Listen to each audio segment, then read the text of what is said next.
Joni Ernst. She is the first female combat veteran elected to the United States Senate. She served in the United States military for 23 years as a company commander in the National Guard in Iraq and in Kuwait. Senator, thank you very much for being here. I know you, along with all of us, have been watching what's happening in Afghanistan and watched with great interest the spokesperson, John Kirby, who was speaking at the Pentagon. And I think it's, bears saying at the outset, repeating something that Peter Doocy just brought up, Senator, which is that we have not heard one word on this from the individual who we believe it has been behind this move, 100%. Of course he would be, the commander-in-chief, President Biden.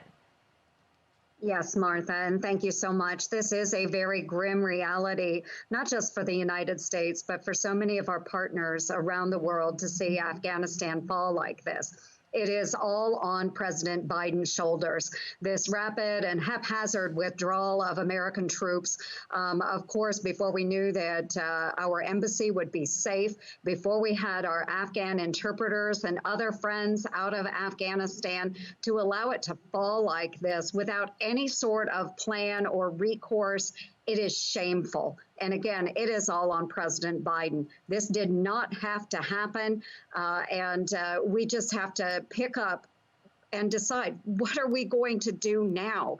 We have women, girls that are being threatened by the Taliban, others that are being killed by the Taliban. We know that there are many other violent extremist organizations that are reconstituting in Afghanistan as we speak. This is a sincere tragedy for everyone. It's pretty clear. You don't have to be a military strategist to see that as soon as the announcement was made that we were pulling out, the Taliban began to sweep up all of these villages. And as you say, the other thing that they've been doing is basically torturing and mistreating women and children in the town. And then they don't have to have a lot of bloodshed in that town.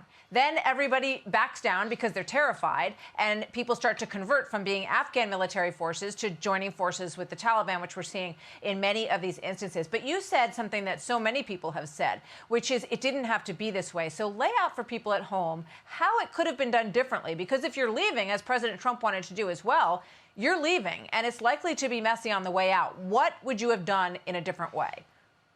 Well, certainly what we had were 2,500 troops on the ground advising and assisting the Afghan National Defense Security Forces. And they were capable of holding off the Taliban with that very small contingent of American forces. We were able to have eyes and ears on the ground, picking up intelligence, knowing the Taliban and al-Qaeda's moves.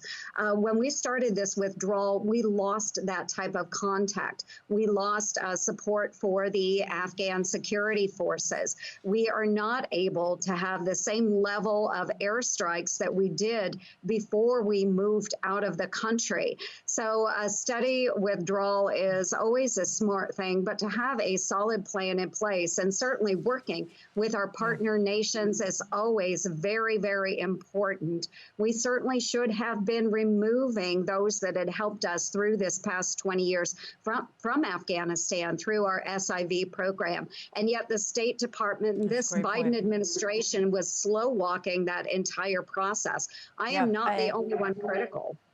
No, I'm sorry, I didn't mean to interrupt you, but I remember, Jen Psaki being questioned over and over the course of this summer, what is going to happen with these SIVs, these interpreters? When are they going to be taken out of Afghanistan? And it has been delayed, as you rightly point out. You said when we first started talking that Afghanistan is going to fall. Do you believe, because President Biden said in July that it would be highly unlikely that the Taliban would overrun everything, would you say today that you believe that Kabul will fall?